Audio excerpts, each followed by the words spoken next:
તો અમદાવાદના અલગ અલગ વિસ્તારો કે જ્યાં હવે વરસાદ પડ્યો છે, 2 ઇંચથી પણ વધારે વરસાદની સ્થિતિ છે અને જેના કારણે અંડરપાસને બંધ કરી દેવાની ફરજ પડી છે। વધુ વિગત સાથે અમારા સંવાદદાતા ઉદય રંજન લાઈવ જોડાયા છે। ઉદય, અમદાવાદની પરિસ્થિતિ મેટ્રો સિટીમાં વરસાદ પડતાની સાથે પોશ વિસ્તારમાં પણ વરસાદી પાણી ભરાયા છે। શું સમગ્ર વિગતો મળી રહી છે સવારથી લઈને અત્યાર સુધીમાં જે વરસાદી માહોલ છે તેને લઈને? ઉદય,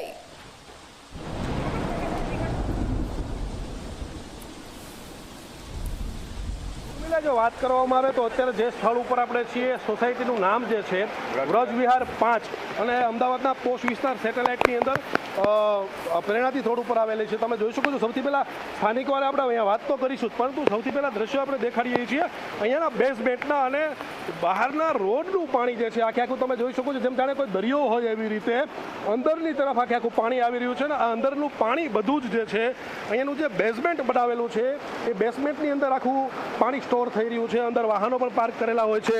હું કેમેરામેન તુષારને કહીશ કે થોડા એવા દ્રશ્યો દેખાડે કે અંદરની તરફ જઈ અને થોડાક પ્રયત્નો કરે કે અંદરની પરિસ્થિતિ કેવા પ્રકારની છે।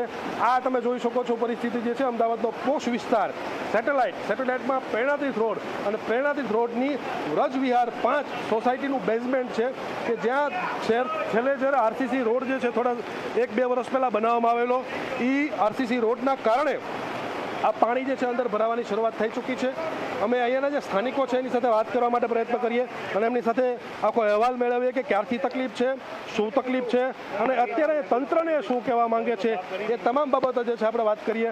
શું નામ છે તમારું? અશ્વિન પટેલ, સેક્રેટરી છું વ્રજ વિહારનો।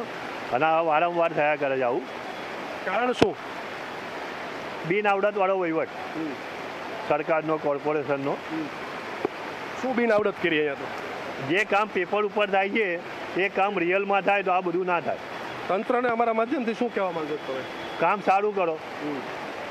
બીજા એક વડીલ છે એમની સાથે વાત કરીએ। શું નામ છે તમારું? પ્રદીપ તન્ના। પ્રદીપભાઈ, શું તકલીફ છે? બેઝમેન્ટમાં પાણી ભરાઈ ગયું છે, રોડનું પાણી આખું દરિયો એવી રીતે અંદર આવે? આ 10 વર્ષની પ્રોબ્લેમ આની આ જ છે। આમ લોકોએ રોડ બનાવ્યો ત્યારે પહેલાં જૂનો રોડ તોડીને નવો રોડ બનાવવાની જરૂરિયાત હતી। એમને એને એની ઉપર રોડ બનાવ્યો, રોડ ઊંચો બનાવ્યો, સોસાયટીમાં પાણી ભરાવાના જ છે અને આ એ લોકોને એમને સમજ જ નથી પડતી।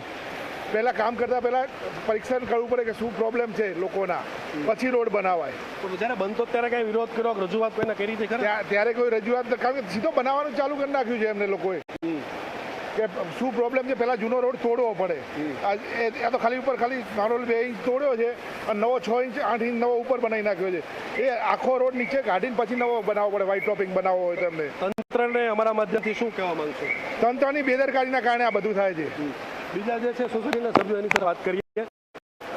કાકા, શું નામ છે તમારું? નીતિન પંચાલ મારું નામ। નીતિનભાઈ, શું તકલીફ છે અત્યારે સોસાયટીમાં? આખું ડ્યુ ટુ આરસીસી રોડ। અચ્છા, આરસીસી રોડ ઊંચો બનાવ્યો છે એના માટે પાણી વધારે અંદર આવે। તો હવે આનું નિરાકરણ શું? આ તો દર વર્ષે ચોમાસું આવે છે, સાહેબ ગટર લાઈન મોટી નાખવી પડે એમાં। અને માનો કે બેઝમેન્ટની અંદર નુકસાની થાય, વાહનો પડ્યા હોય તો નુકસાનના ભાગે આવે। પ્રોપર્ટી જે આવે ને ફ્લેટવાળાની જ આવે ને, જેનું વાહનો એનું જ આવે ને, માલિકનું। અમારા માધ્યમથી તંત્રને શું કહેવા માંગો છો? રોડ બોર્ડ થોડો ગટર બટર સુધારવી પડે એને।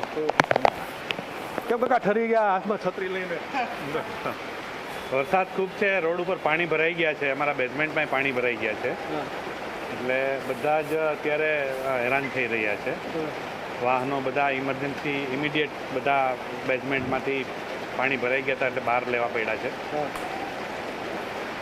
શું નામ છે તમારું અને શું તકલીફ સોસાયટીમાં અત્યારે? આખું દરિયાની જેમ મોજા ઉછળતું રોડનું બહારનું પાણી અંદર આવે છે।